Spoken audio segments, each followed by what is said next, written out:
Arratsaldeon, eta zer baino lehen, mila esker, gaurko inaugurazio ekitaldi hontara bertaratzeatik.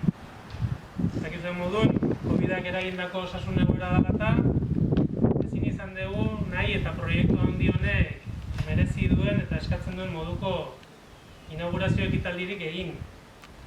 Abetuko zinaten, dagoeneko, agurtzen berak ere ezin izan duela bertaratu.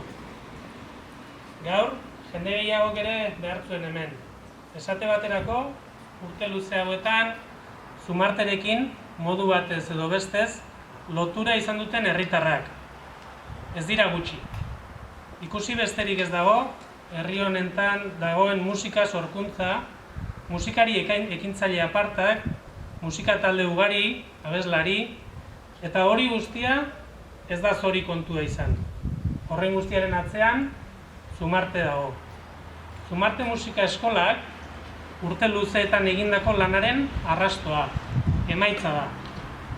Izan ere, Zumarte ez da eraikin baten barneko musika irakaskuntzara mugatzen den eskola soila.